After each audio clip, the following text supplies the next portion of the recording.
Survivors, affected communities, and civil society play a crucial role in the fight against impunity for human rights violations. On a national level, they can contribute to peace processes and conflict transformation, and prevent the resurgence or emergence of conflicts. As the needs and fight for justice of those affected are often ignored or suppressed, the fight becomes a transnational issue. In September 2019, for 2 days, human rights lawyers, activists, and survivors of human rights violations met at ECCHR's office in Berlin to discuss how survivors and their communities can be self-empowered to actively participate in the political, social, and legal transformation processes in their countries. On the evening of the second day, ECCHR held a public event during which one representative from each context provided a recap of what had been discussed during the past 2 days and on the efforts to tackle the impunity prevailing for human rights violations committed in Syria, Turkey, Chechnya, and Sri Lanka. Hello? Perfect. Okay, good evening again to everyone and welcome to the second part of our event tonight, which is going to be a panel discussion. And I hope you all had productive discussions at the 4 stations. For those who joined us after the break, again, to repeat the disclaimers, there is an audio recording for internal purposes, and we would like to ask you not to take photographs and also not to quote any of our speakers on social media, please. So let me just very briefly introduce our speakers. So we start with Özlem Kaya from Turkey. Özlem works as a researcher and the project coordinator in Hafize Merkezi. She started working on enforced disappearances and now she moved to project coordination. It's a project called Defending Peace in Difficult Times, and she's also coordinating the sister organization of Hafize Merkezi here in Berlin. Then we have with us Veronika Lapina, who is the head of the North Caucasian division of the Russian LGBT network. Her organization provides practical assistance and international protection to LGBT individuals who were detained and tortured in Chechnya and other regions of North Caucasus. Then with us is also Bhavani Fonseca. She's a senior researcher and attorney at law with a Center for Policy Alternatives in Sri Lanka. Bhavani has an extensive experience in litigation, human rights cases and rule of law cases before Sri Lankan courts. And at the moment, she focuses on transitional justice issues in the post-war Sri Lanka. And Amina Sawan, a Syrian activist who is at the moment with the Syria campaign, which is a human rights group, and she's heading their work on detention. So we had 2 days of workshop where we exchanged a lot about our experience on human rights work, and I think the general observation was that it's a very interesting experience to bring 4 different countries together to one table, very different contexts, organizations working on documentation, advocacy, but also litigation. And we tried to brainstorm together what could be the transnational strategy.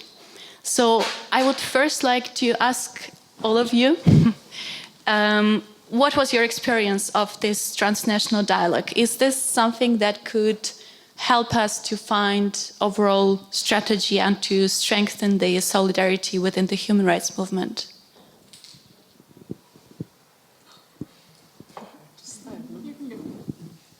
Okay. I'll take the risk of being the first to talk. Yeah, it was great, first of all, to be here. So I would like to thank to you, ECCHR, the colleagues there, for this wonderful 2 days, for all the organization behind it. And thank you for all of you for being here.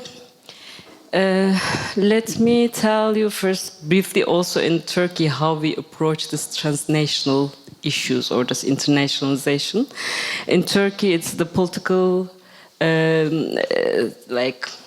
approach is mostly like, even in the oppositional circles, I mean, is approaching this Turkish case as sui generis. Like, it's not comparable to any other thing at all.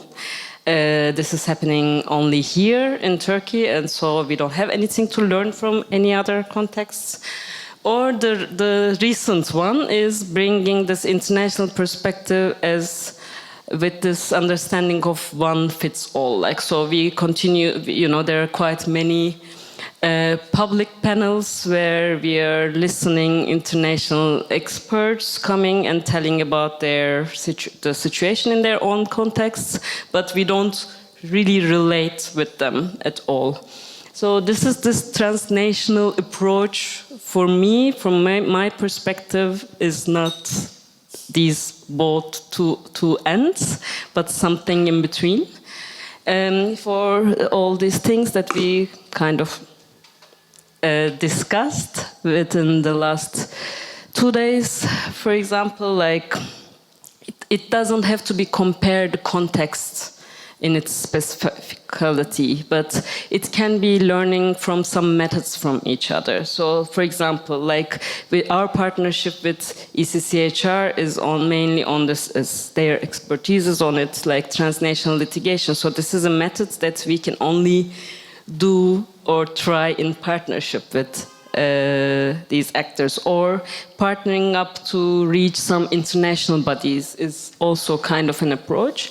But what I would like to also stress is this, we haven't talked about it maybe with the last 2 days about it, but this transnational thinking actually also requires, from my point of view, on this reflecting on the international trends. And the access to international legal bodies are actually also shrinking. We can call it this way. This is the term being used nowadays quite much in human rights circles. So, like, the economic sources of these international legal bodies are being cut, or they are becoming highly politicized. I don't claim that the legal field is not... it has always been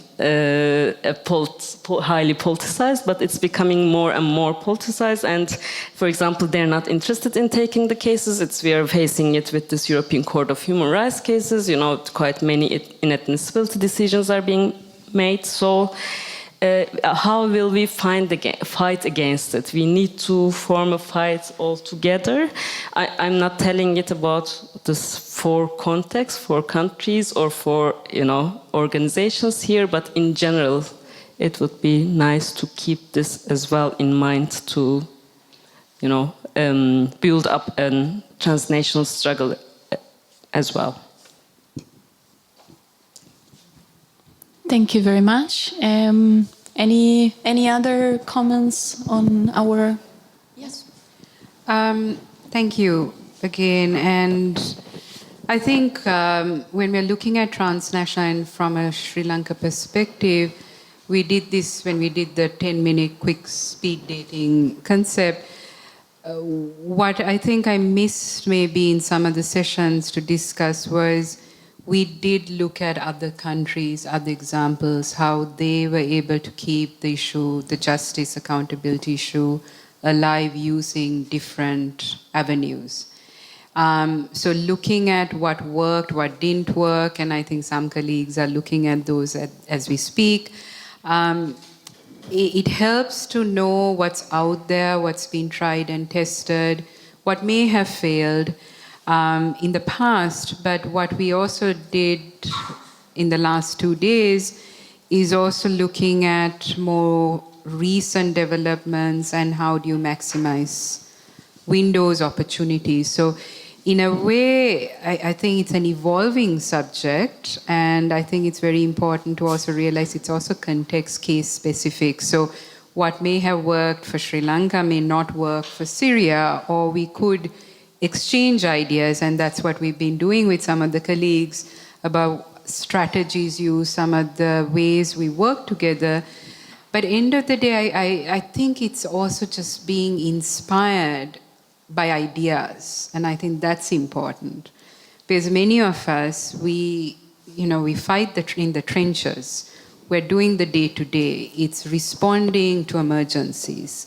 Sometimes we don't have the luxury of taking that step back and thinking, okay, maybe so-and-so did it, let's explore that. So I think the last 2 days, for me at least, it's just taking a step back from the madness of what's happening in Sri Lanka, but also listening to some very inspirational exercises, cases, and just having a bit of time to think about possible transnational cooperation. May not work, may work, but at least the ideas. So for me, that was the most important. Thank you. Veronica? I think I can go next. You've all heard what I'm doing already, so I don't have to repeat that again. But and you all heard that like for the Chechnya case, for the Russian case, there is a lack of sort of national response, like orchestrated national denial is what we're facing at the moment in relation to human rights violations in Chechnya in general and LGBTI rights violations in particular. So in that regards, like whenever I'm speaking to our different stakeholders who might have an impact on like our international resolutions, and that's what we're looking for, I commonly find myself referring to the Syria and the way that like different international or multilateral mechanisms were implemented on Syria. And I would never think about that previously, but that's a very interesting story, and that comes from like our work with ECCHR, right?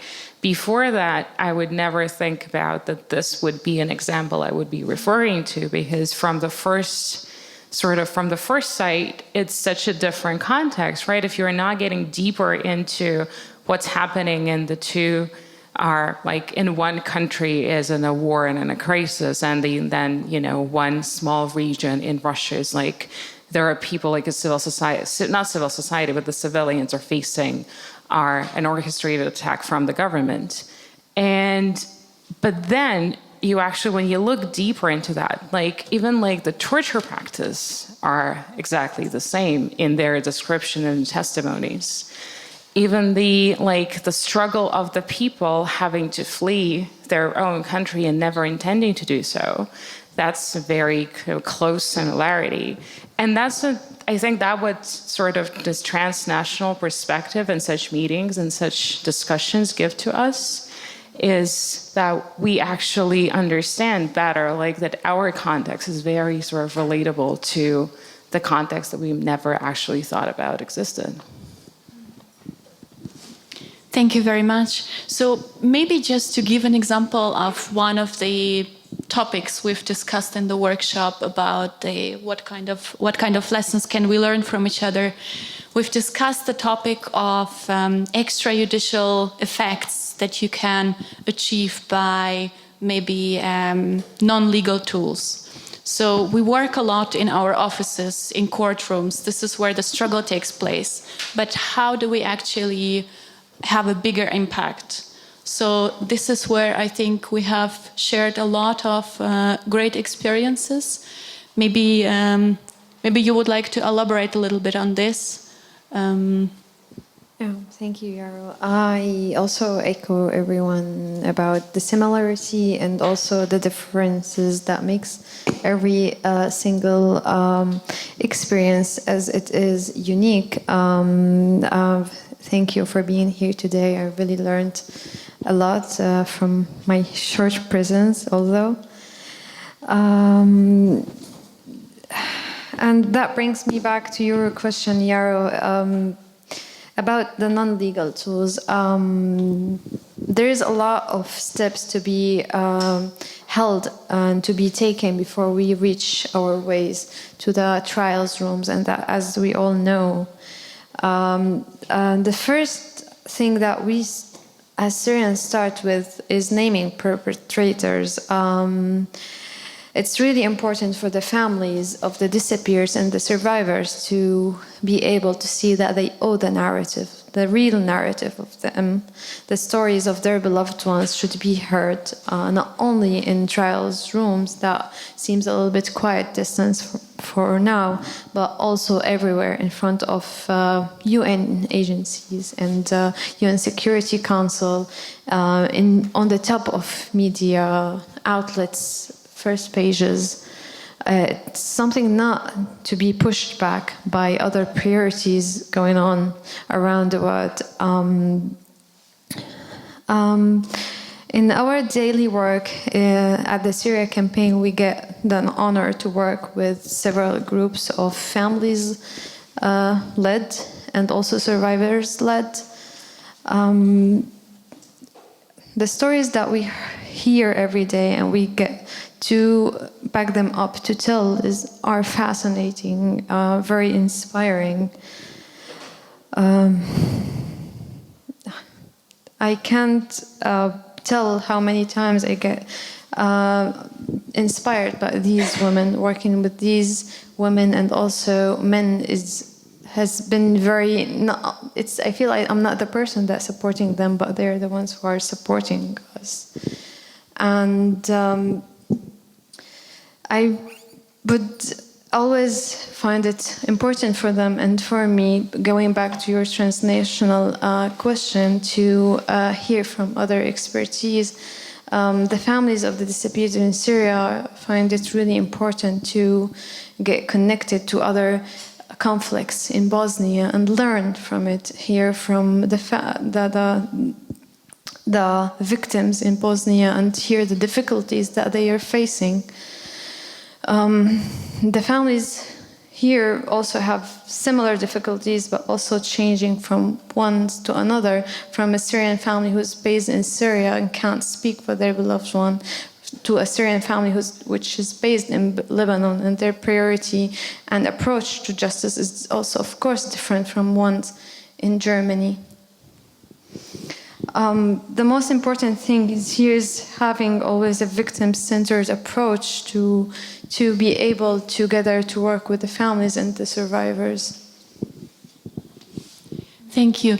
You just touched upon the topic that you work with, with different communities, but I wonder also what kind of tools we can use to reach bigger audience. Like when we actually want to achieve a bigger impact, we need to get out of this human rights bubble in which we very often are, and on the one hand to reach out to survivors and affected communities, but also beyond this. So I wonder if there are any special tools, maybe art or anything else that could work in all of your contexts. Maybe Amina, you can... Yeah, I totally agree. I mean, the families and the survivors in Syria have been knocking on every single door, starting when they were in Syria, been able to sacrifice their lives to ask about their beloved ones, and then after they left. It's been very difficult for them to understand, of course, the international system and how things work, how bureaucracy works, and how all the mechanism itself works. And telling the story every single time, of course, is tiring. But what we do is helping the families to find positive approaches to be able to tell the story that is very horrific. And search for the slice of hope that we still have for the justice that they could approach. For example, also the approach of the families who are based in Lebanon, that brings us to the point of the families in Lebanon, that what they can do with limited resources, that, for example, the families were thinking of doing activities that they thought is empowering them, is writing the messages to their beloved ones and put in a bottle and throw it in the sea, hoping that these messages will one day build will be received by their beloved ones. It's a very simple action, but for people who live in Lebanon, the situation is very difficult, and the families can't. There's not a lot of advocacy and media work that they can do. So this is their approach, the very simple approach, and take photos of these and post it on social media, on their Facebook page, to say that we are here, we're in Lebanon, we are not capable of do the same work, for example, the other families groups that been able to do in Europe. In 2017, the Families for Freedom, it's a women group, women-led group started, and there is a very connection, like a little connection of the bus in Syria. The bus in Syria is the same bus that we have been displaced in, but the bus also could be a tool for us to pick up someone that we will love from somewhere. And here it comes the idea of the freedom bus that is, as you've been able, as you said, it's the idea of art, using artism to represent a cause. And the freedom bus is an old London, old red London bus that have all the photos of the detainees, many photos of the detainees' photos, all over it, hoping that one day this bus will be able to drive back home to pick up the beloved ones of those families and take them home. Thank you very much.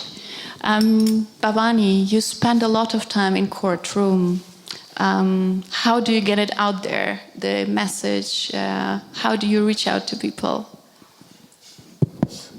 So we had a very interesting conversation in the last 2 days about how lawyers try to get messages out to the non-lawyers and just are not very successful.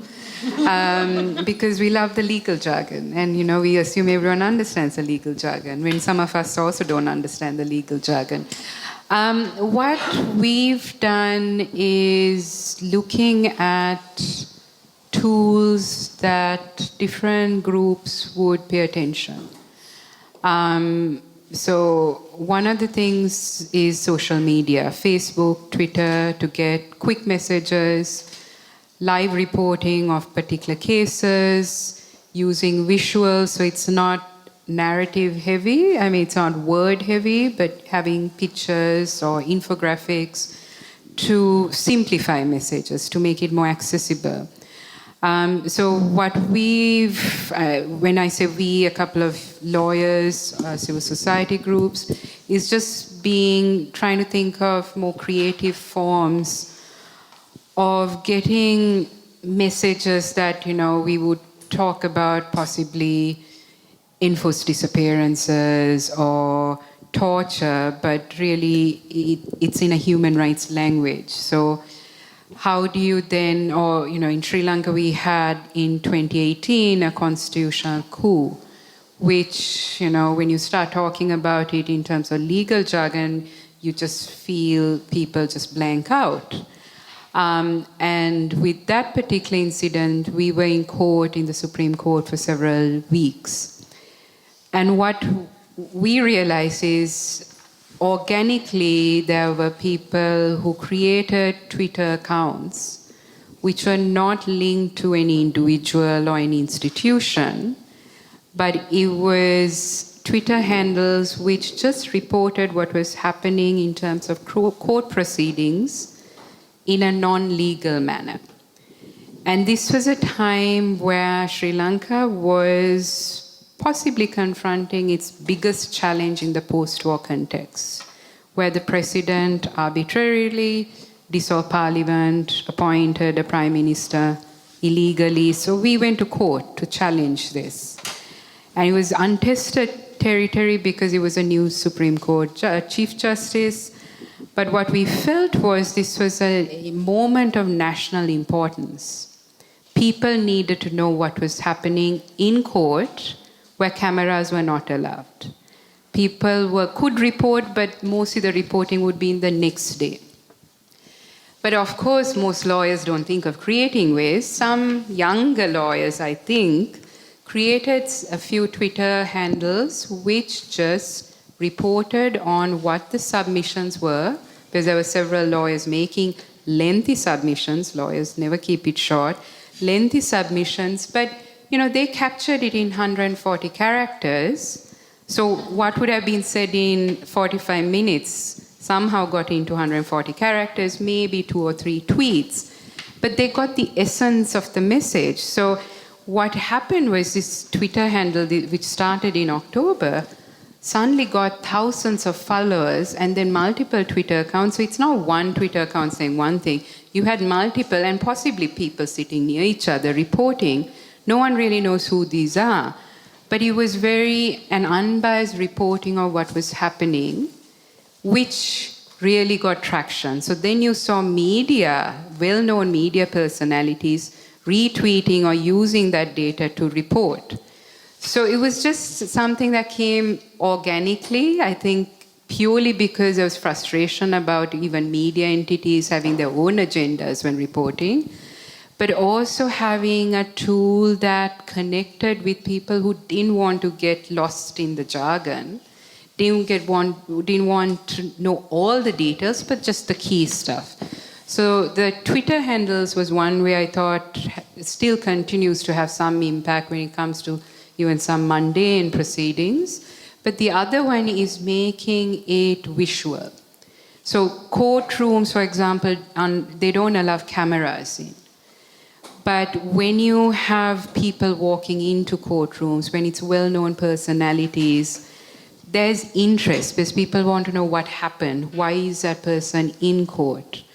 Making it infographics in terms of if it's a case that's gone on for decades, people don't want to read 20 years or 10 years of court proceedings. But if you have an infographic which says this case was in 1983, 1990, 2000, you've got delays, and just making it visually so powerful in terms of why justice is not possible or the delays with justice without having a paragraph. So there are different tools that have actually funnily been effective just to generate interest. But I think it's also something that evolves. So those are some examples.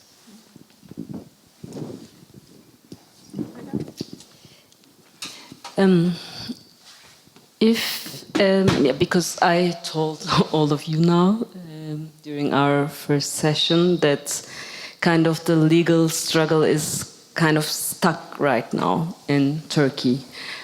But I still trust my lawyer friends to find other legal means to tackle with it.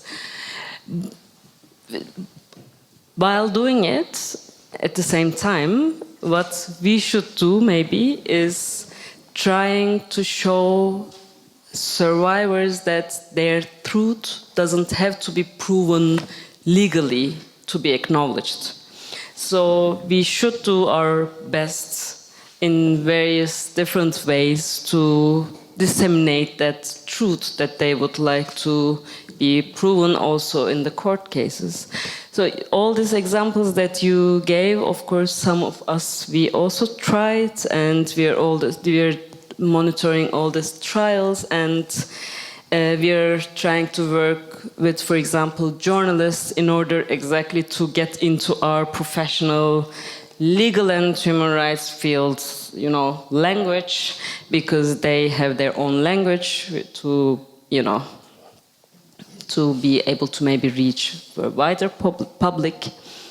And what we are also trying to do, also I mentioned to you, we are preparing all this chronology of this peace process, which had happened for 2 years in Turkey.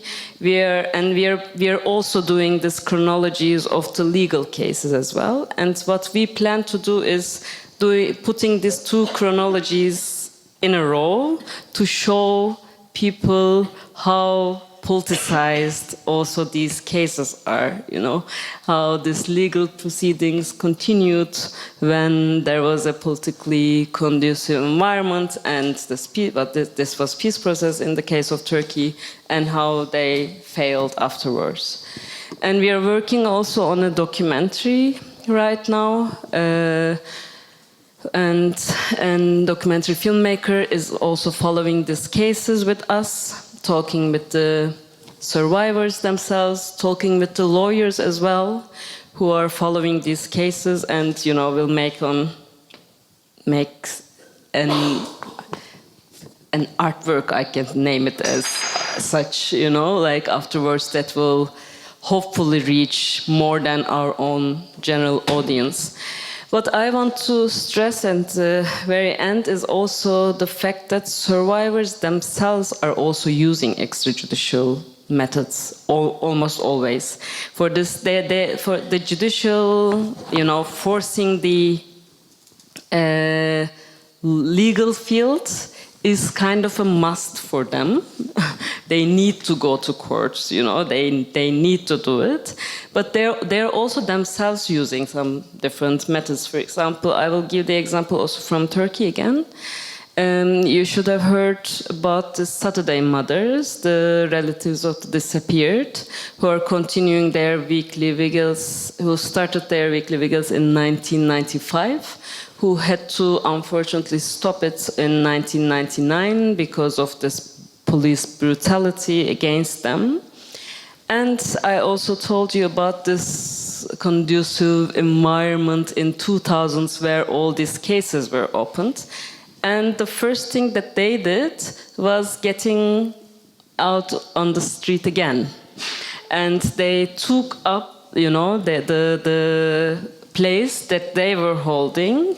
And this time even, because in 90s, it was done only in Istanbul, on Galatasaray Square, which was quite at the centric point in Istanbul.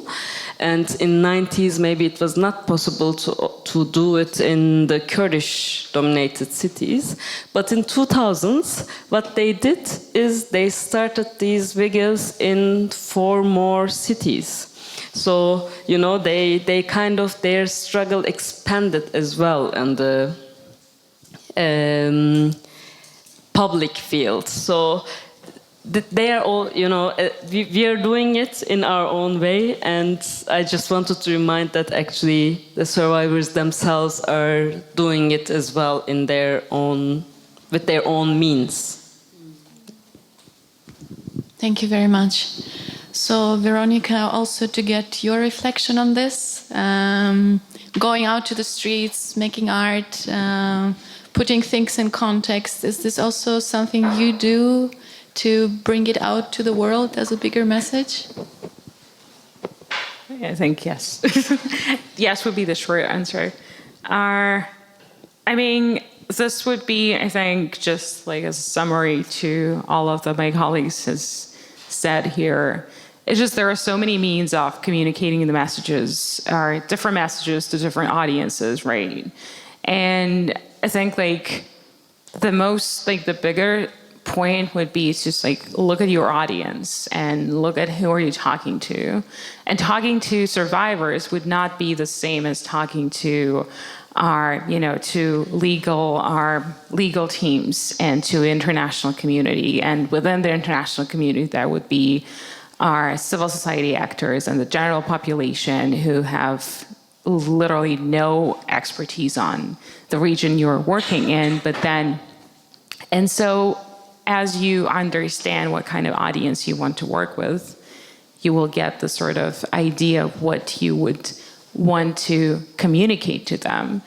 And we've used, I think, all of it. We work within the Chechnya crisis. I think it was sort of a global uprising towards that, and we've had so many responses to the crisis from the media, from human rights champions, from platforms, from fundraising platforms, from campaigning platforms, just because people also wanted to spread the messages. So we actually told them, do whatever you want to actually talk to the audiences. You have access that we don't. And there were protests next to the Russian embassies. There were animated movies made for different I think it was for when we published our report, it was with the animated movie because we were not able to show any of the faces, so we also had to be creative.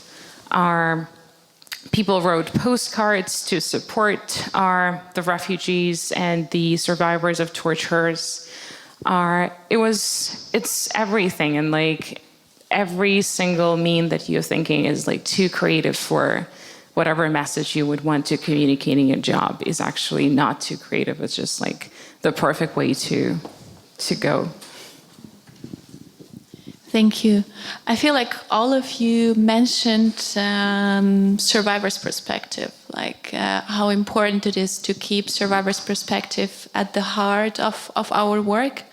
And Özlem, you just also mentioned that survivors try to use also non-legal means, also because very often we end up with investigations not being opened or being very long, or even court proceedings taking a long time.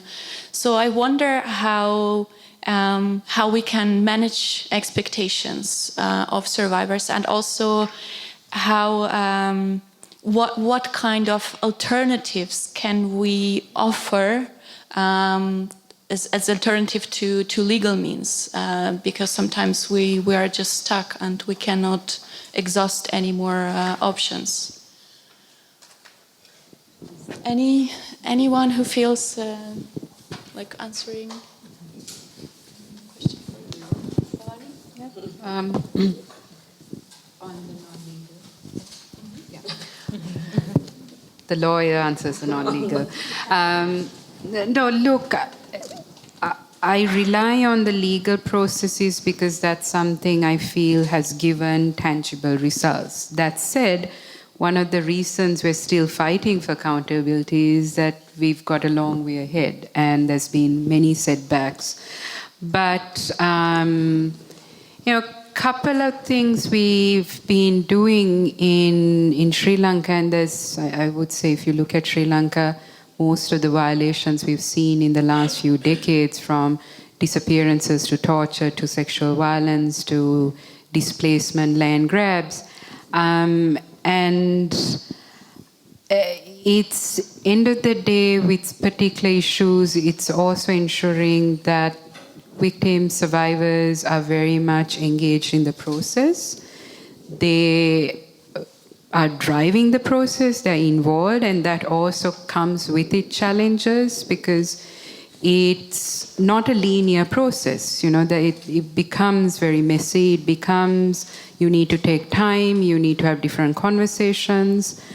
So one of the things that is connected to a legal process we did was looking at the land grabs in Sri Lanka in the conflict-affected areas. And there was massive acres of land occupied, grabbed by the military.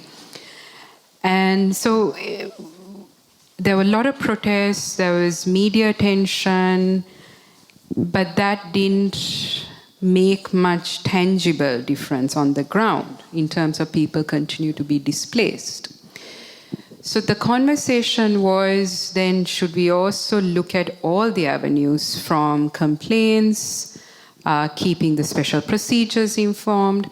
So we used all those avenues and then realized the legal option is also important, but how do you get the affected parties also directly involved?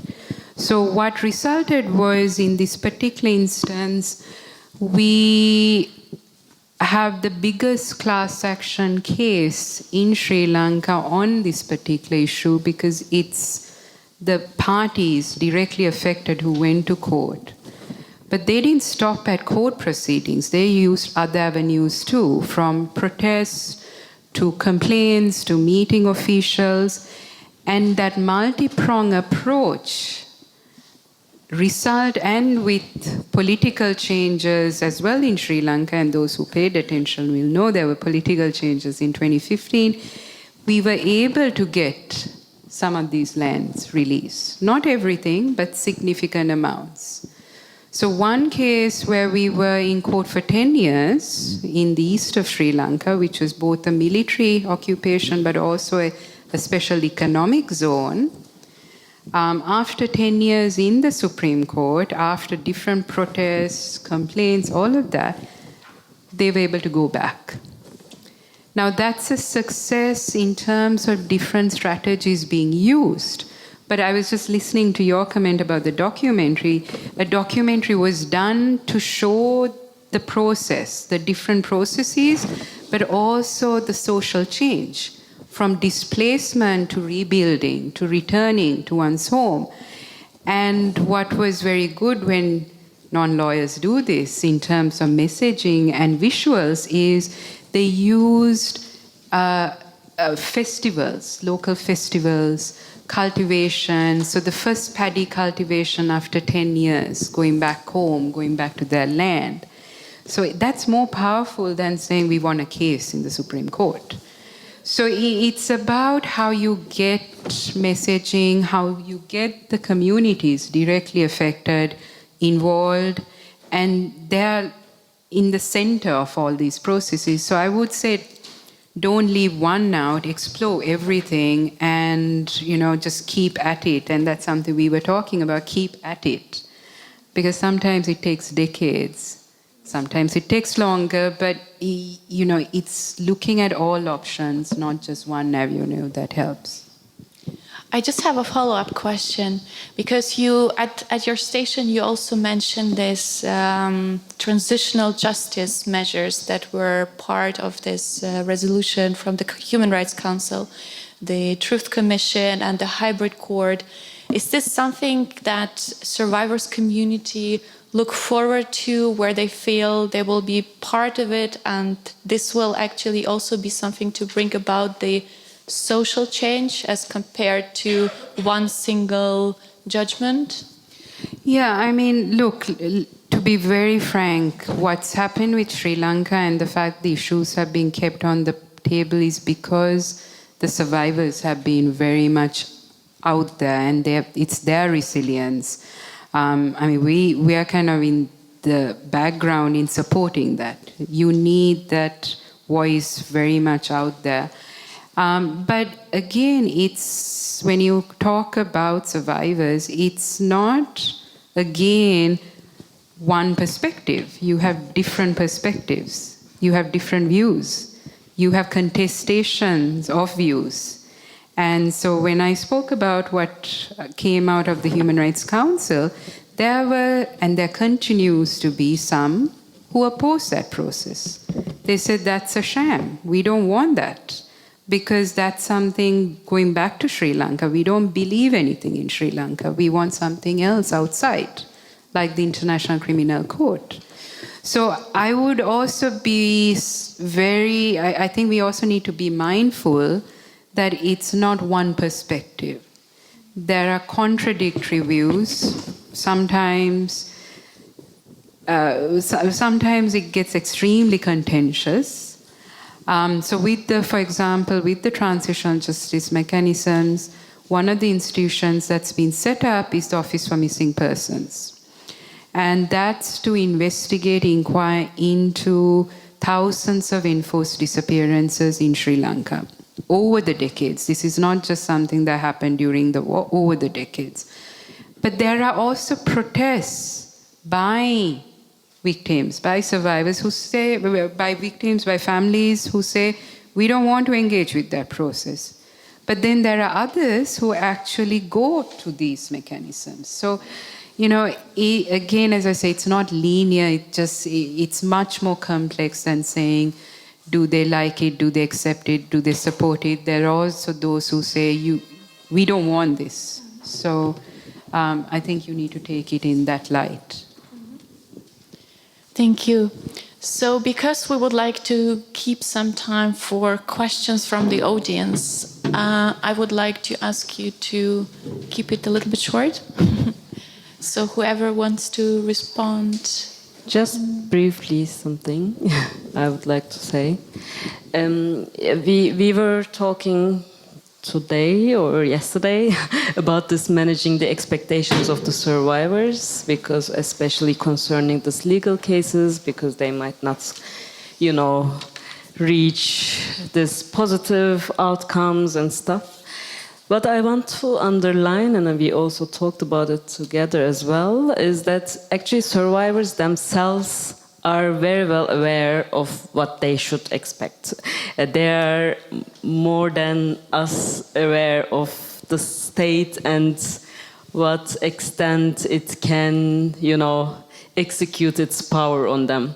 That's why, I want to give the example again from the work of Hafıza Merkezi. While we were doing this documentation work on the enforced disappearances, these trials that I also tried to give the brief information about were continuing, and we were asking them what they were expecting from these cases as the result. And they were so hopeless about the results, while the rest of the country is kind of having this hope.